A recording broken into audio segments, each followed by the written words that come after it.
Hello friends, मैं हूं ब्रिजेश कुमार साहू और ब्रिजेश क्लासेस के इस यूट्यूब चैनल में आप सभी का स्वागत है। तो मैंने अभी तक कक्षा 10वीं का गणित का भाग 1 व भाग 2 कराया हुआ है। आज मैं आपको भाग 3 कराऊंगा, मतलब इसका पार्ट 3। तो भाग 1 व 2 को यदि आपने नहीं देखा होगा तो एक बार जरूर देखें। मैं इसके डिस्क्रिप्शन बॉक्स में उसका लिंक डाल दूंगा, वहां से क्लिक कर आप उन 2 वीडियो को देख सकते हैं। तो आज हम देखेंगे बहुपदों का गुणनखंडन। तो बहुपदों का गुणनखंडन पहले हमने देखा है बहुपदों का भाग देना, दूसरा में शेषफल प्रमेय की सहायता से शेषफल ज्ञात करना, तीसरा देखेंगे बहुपदों का गुणनखंडन। तो गुणनखंड सबसे पहले हम जानेंगे गुणनखंडन क्या होता है। तो देखिए, जैसे मान लीजिए कोई 6 यहाँ है, ठीक। इसका गुणनखंडन मतलब होता है इसको छोटे छोटे अंकों में विभाजित करना हो, ऐसे अंकों में विभाजित करना जो अभाज्य संख्याएं हो। जैसे 6 को जब करेंगे तो 2 गुणा 3 हो जाएगा, मतलब 2 गुणा 3, 3 दूना 6। तो 2 क्या है अभाज्य संख्या, 3 क्या है अभाज्य संख्या। अभाज्य संख्या मतलब ऐसी संख्याएं जिनको और किसी अन्य संख्या से भाग नहीं दिया जा सकता। तो 2 केवल 2 से ही भाग जाता है, तो 2 अभाज्य संख्या। उसी प्रकार मान लीजिए दूसरा 12 है, तो 12 को क्या लिख सकते हैं, 2 कितना बचेगा 6, फिर 2, 3, फिर 2, 3 दूना 6, 6 दूना 12। इस प्रकार 12 को लिख सकते हैं। तो किसी भी संख्या को छोटे छोटे अंकों में विभाजित गुणा के रूप में लिखना, छोटे छोटे अंकों के गुणित के रूप में लिखना गुणनखंडन कहलाता है। तो ये तो नॉर्मल अंकों का गुणनखंडन है। अब आज हमको देखना है बहुपदों का गुणनखंडन, ठीक। तो बहुपदों का गुणनखंडन 3 विधि से किया जाता है।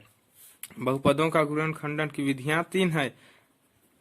विधियां, बहुपदों के गुणनखंडन की विधियां, पहला है उभयनिष्ठ निकालकर। तो उदाहरण से हम देखेंगे कि उभयनिष्ठ निकालकर हम गुणनखंडन कैसे कर सकते हैं। तो उदाहरण 1, ठीक, मान लीजिए 12x plus 4x square, 12x plus 4x square है। तो इसका गुणनखंडन हम कैसे कर सकते हैं, 2 गुणा 2 गुणा 3 x होगा 12 को, और 2 को कर सकते हैं 2 गुणा 2 x स्क्वायर। तो देखिए दोनों में कॉमन क्या आ रहा है, 2 गुणा 2, 2 गुणा 2 दोनों में है, मतलब 4 दोनों में कॉमन है, तो यहाँ 4 निकाल सकते हैं बाहर, x भी दोनों में है तो x बाहर निकाल सकते हैं। तो क्या बचेगा 3x प्लस 3 प्लस x, क्या बचेगा 3 प्लस x, क्योंकि यहाँ 2 दूना 4 और x बाहर निकाल दिए तो यहाँ बचा 3, यहाँ बचा x। तो 3 प्लस x ये हो गया उभयनिष्ठ निकालकर कॉमन इस प्रकार निकाल सकते हैं। दूसरा उदाहरण 1 देख लेते हैं, 2x स्क्वायर प्लस 6x हल। तो देखिए इसमें क्या कॉमन निकाल सकता है, इसमें 2 है, इसमें 6, तो 6 को क्या लिख सकते हैं, 2 गुणा 3x लिख सकते हैं। तो इसमें 2 दोनों में है तो 2 कॉमन निकल सकता है, और x भी दोनों में है तो एक x कॉमन। तो क्या बचेगा यहाँ x प्लस 3, x प्लस 3 हो गया।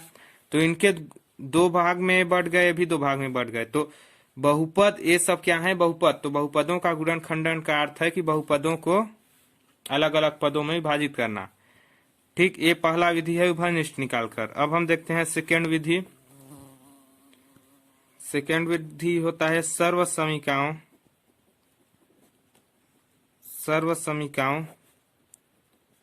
के सूत्र का, दूसरा विधि होता है सर्व समीकाओं के सूत्र का उपयोग करके। तो सर्व समीका के 3 सूत्र होते हैं। देखिए मैं आपको तीनों सूत्र बता रहा हूं। सबसे पहला सूत्र होता है a प्लस बी का होल स्क्वायर, ये बराबर होता है a square plus 2ab plus B square. इसको आपने पहले भी पढ़ा होगा कभी। दूसरा होता है a माइनस बी का whole square, a square minus 2ab plus B square.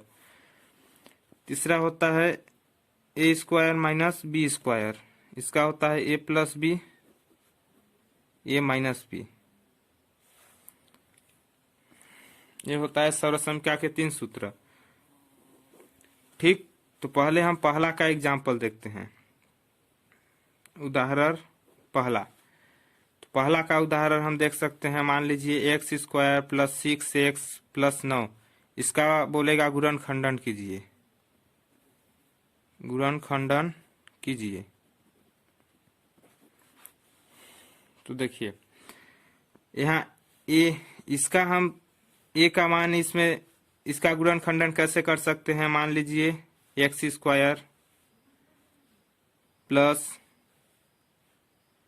यहाँ 6 का गुणनखंडन में क्या लिख सकते हैं, 2 गुणा 3 गुणा एक्स प्लस ए क्या है। देखिए यहाँ ए का मान x है, ए स्क्वायर बराबर एक्स स्क्वायर है, तो ए का मान कितना है x। बी का मान यहाँ से निकल जाएगा अपना।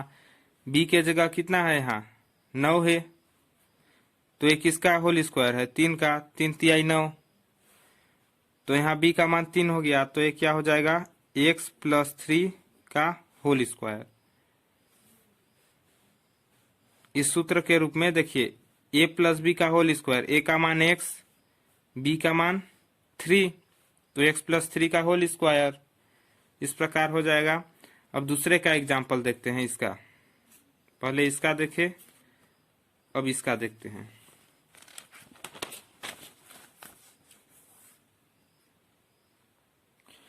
हाँ, तो देखिए x प्लस 3 का होल स्क्वायर हो गया। अब x प्लस 3 का स्क्वायर का अर्थ होता है x प्लस 3 दो बार, x प्लस 3 x प्लस 3।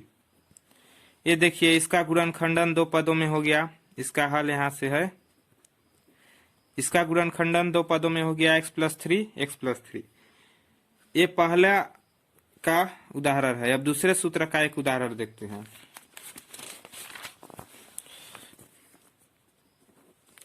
मान लीजिए x square minus 8x plus 16, इसका गुणनखंडन करना है।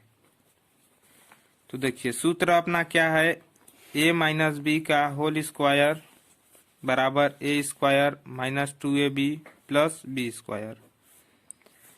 तो a स्क्वायर मतलब x स्क्वायर माइनस 2 है, तो इसका गुणनखंडन हम कैसे कर सकते हैं, 2 गुणा 2 गुणा 2, क्योंकि 2 दूना 4 4 दूना 8, तो इसको लिख सकते हैं 2 गुणा 4, लिख सकते हैं गुणा x प्लस, देखो यहाँ माइनस 2ab है, तो a का मान यहाँ कितना है अपना, a स्क्वायर की जगह x स्क्वायर, तो a का मान कितना है x, तो यहाँ x आ गया a का मान, तो b का मान यहाँ कितना निकला 4, क्योंकि यहाँ जो b है ना 2 और a आ गया, a बराबर x है, b बराबर कितना आया 4, यहाँ क्या हो जाएगा 4 का स्क्वायर, वही ना 16 होगा, 4 चक्को 16। तो यहाँ क्या लिख सकते हैं, इस सूत्र के रूप में आ गया, तो इसको लिख सकते हैं x माइनस 4 का होल स्क्वायर, x माइनस 4 का होल स्क्वायर। तो अब इसको दो बार लिख सकते हैं, x माइनस 4 x माइनस 4। ये हो गया गुणनखंडन सर्वसंख्या के दूसरे सूत्र से। अब चूंकि तीसरा सूत्र क्या है, a square minus B square, इसके बराबर होता है a plus B a minus B. तो अब हम इससे देखते हैं एक उदाहरण इसका। मान लो एक्स स्क्वायर माइनस 16 का गुणनखंडन कीजिए।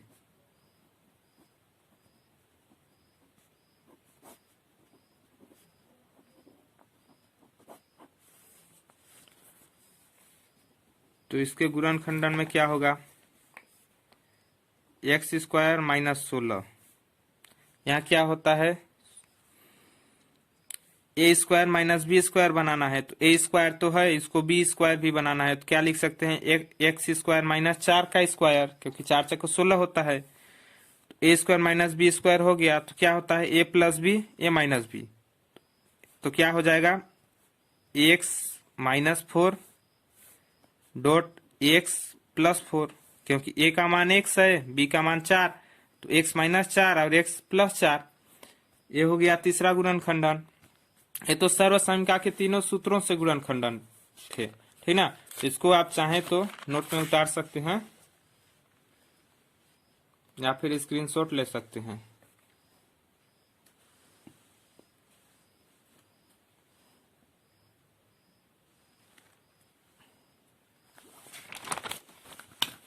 ये देखिए सर्वसंख्या के 3 सूत्रों से थे। अब तीसरा विधि है अपना निकालने का। तीसरा विधि क्या है?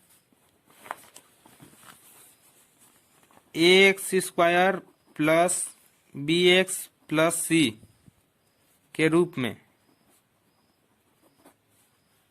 बहुपद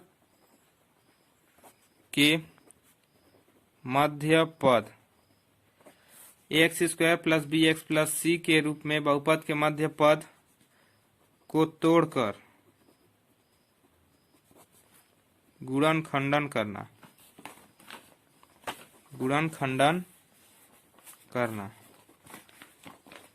ठीक,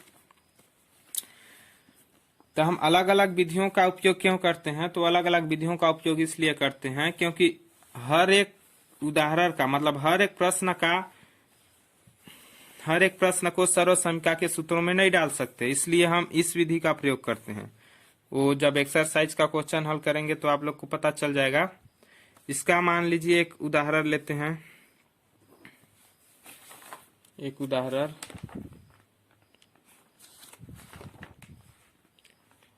जैसे x square minus 3x minus 4। Question है गुणनखंडन कीजिए। गुणनखंडन कीजिए। क्या क्वेश्चन है? गुणनखंडन कीजिए। तो इसका गुणनखंडन कैसे करना है देखिए। हल।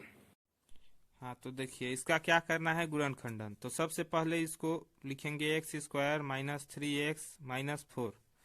इसकी तुलना करेंगे ax square plus bx plus c से तुलना करने पर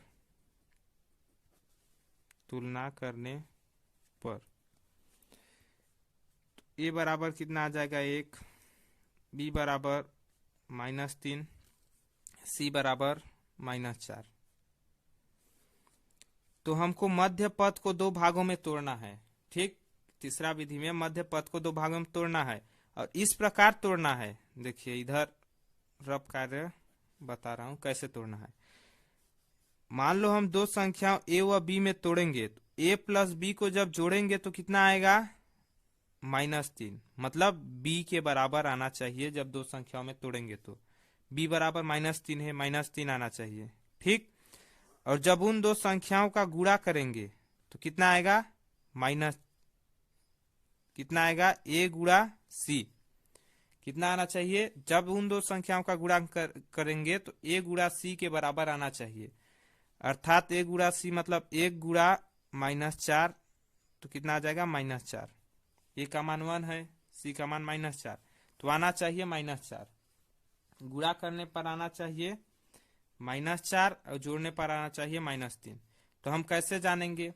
जानने का तरीका भी आपको बताता हूं। देखिए कैसे जानेंगे। हम यहाँ गुणा सबसे पहले गुणनखंडन करेंगे किसका? -4। जो a गुणा c का मान आएगा उसी का गुणनखंडन करना। तो -4 का गुणनखंडन कैसे हो जाएगा? एक प्रकार से तो 1 गुणा 4 बराबर -4 हो सकता है। उसके बाद 1 गुणा -4 बराबर -4 हो सकता है। तीसरा 2 गुणा 2 बराबर -4 हो सकता है। चौथा 2 गुणा -2 बराबर -4 हो सकता है। इन 4 प्रकार से -4 का गुणनखंडन हो सकता है। आगे करेंगे -2 गुणा -2 कर सकते हैं तो उसमें +4 आ जाएगा। जैसे -2 गुणा -2 भी कर सकते हैं तो क्या आ जाएगा? 4। तो हमको लाना है -4, तो ये वाला नहीं होगा। ठीक, तो इस 4 प्रकार से हम कर सकते हैं। तो हमको देखना है कि जब इन दोनों को जोड़ेंगे तो कितना आएगा? b के बराबर मतलब -3। b का मान कितना है? -3, तो कितना आएगा? -3। तो देखो इसको जोड़ते हैं, -1 + 4 बराबर कितना आएगा? 3। हाँ, तो देखिए क्या होगा? 1 - 4 बराबर कितना हो जाएगा -3। तो हमको क्या लाना है मध्य पद b का मान, तो b का मान कितना है -3। तो आ गया। तो हम कितने दो संख्याओं में तोड़ सकते हैं उसको, 1 -4। तो देखिए 1 गुणा -4 करेंगे तो -4 आ जाएगा, 1 -3 करेंगे तो -3 आएगा। तो जोड़ने या घटाने पर कितना आना चाहिए, b के बराबर, b का मान -3, गुणा करने पर a गुणा c करने पर जो आता है, ठीक ना, उसी को तोड़ना है। तो ये समझ आया। तो अब यहाँ हम तोड़ देते हैं। देखिए यहाँ हम कैसे तोड़ सकते हैं इसको, x स्क्वायर -1 -4 इस रूप में तोड़ सकते हैं हम। 1 - 4 x -4 ऐसे तोड़ सकते हैं इसको। ये रब कार्य है इधर। तो देखिए एक्स स्क्वायर, इसका गुणा अंदर कर देंगे तो -x + 4x -1, x से गुणा -x माइनस प्लस 4x -4 कर सकते हैं। अब इसमें देखिए x दोनों में है तो x कॉमन आ सकता है, कितना बच जाएगा, x -1 बचेगा, प्लस इसमें दोनों में 4 है तो कितना बचेगा, x -1। देखिए इन दोनों में सेम बचा तो इन दोनों को एक साथ लिख सकते हैं, x -1। अब क्या बचा, x + 4 इसको अलग से लिख सकते हैं। तो देखिए इसका मध्य पद को दो भागों में बांटकर गुणनखंडन हो गया। तो इस प्रकार से करना है। यदि आप यहाँ सही गुणनखंडन करेंगे तो यहाँ जो इन दोनों में कॉमन आता है वो सेम आएगा, ठीक ना। चलिए एक और उदाहरण से समझते हैं, इसको देखते हैं। इसको आप उतार सकते हैं या स्क्रीनशॉट ले सकते हैं। नेक्स्ट उदाहरण देखो, उदाहरण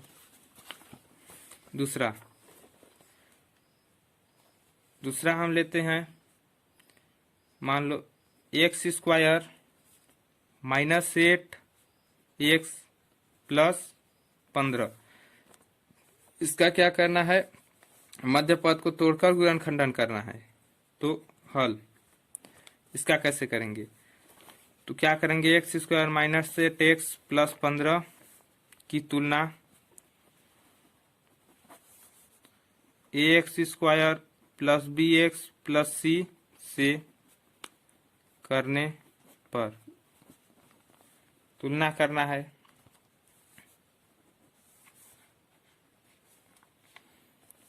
a बराबर कितना आ जाएगा 1, b बराबर -8, c बराबर 15।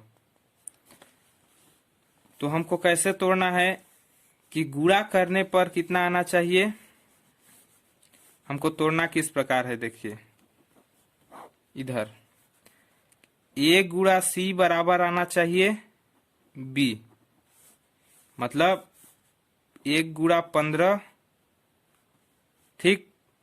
जब गुणा करेंगे तो कितना आएगा, 15 आएगा। और b का मान कितना है, b बराबर -8। तो b को मतलब -8 को, b को जो है -8 को ऐसे दो संख्याओं में तोड़ना है कि उसका गुणा करने पर कितना आएगा, 15, ठीक। तो हम देखते हैं 15 किसका किसका गुणनखंड है। तो देखिए यहाँ हम लिख सकते हैं 15 को 1 गुणा 15 बराबर 15, और क्या लिख सकते हैं, -1 गुणा -15 बराबर 15। तीसरा, अब 2 से नहीं जाएगा, 15 3 गुणा 5 बराबर 15 हो सकता है। और क्या हो जाएगा, -3 गुणा -5 बराबर 15 हो सकता है। ये 4 प्रकार से 15 का गुणनखंड हम कर सकते हैं। तो अब इसको देखना है हमको कि इन दोनों को जोड़ने पर कितना आना चाहिए, -8 b के मान के बराबर। तो इसको जोड़ते हैं, 15 और 1 जोड़ोगे तो कितना आएगा, 16। जैसे यहाँ जोड़ सकते हो, 15 और 1 कितना आएगा, 16।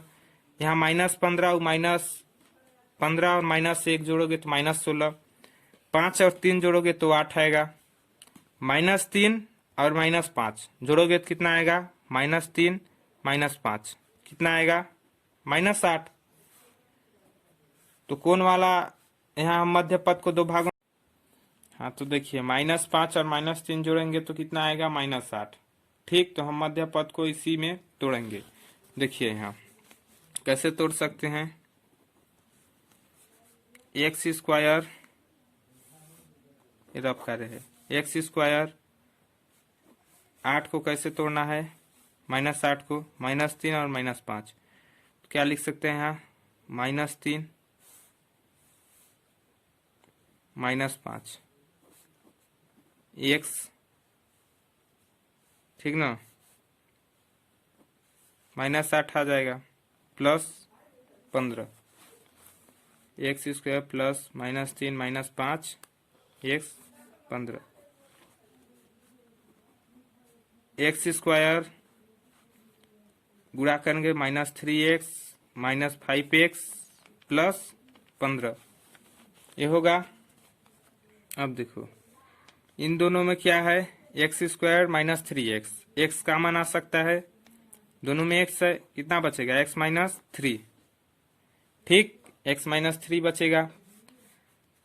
अब यहाँ माइनस, यहाँ 5x, यहाँ 15 को जब गुणनखंड करेंगे तो 5 गुणा 3 हो सकता है, 5 तिया 15, तो यहाँ 5 दोनों में कॉमन ले सकते हैं, तो कितना आएगा, यहाँ 5 लेंगे तो यहाँ कितना बचेगा, x और माइनस, यहाँ प्लस से तो माइनस हो जाएगा क्योंकि माइनस कॉमन लिए हैं, x -5 आया, कितना आया, x -3, सॉरी कितना आएगा, x -3 क्योंकि 5 तिया 15 गुणा करेंगे तो 5 तिया 15, कितना आएगा, x -3।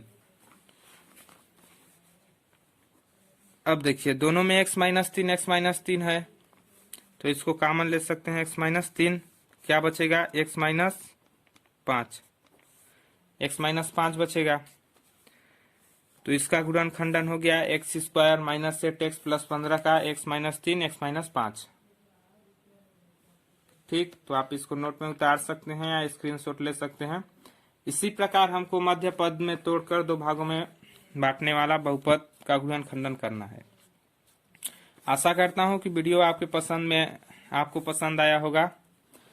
यदि वीडियो पसंद आया हो तो वीडियो को लाइक करें, वह हमारे चैनल को इसी प्रकार की वीडियो देखने के लिए सब्सक्राइब जरूर करें और अपने दोस्तों के साथ शेयर करें। और आप सभी को गणेश पूजा की हार्दिक शुभकामनाएं, गणेश चतुर्थी की। धन्यवाद, राधे राधे, जय हिंद।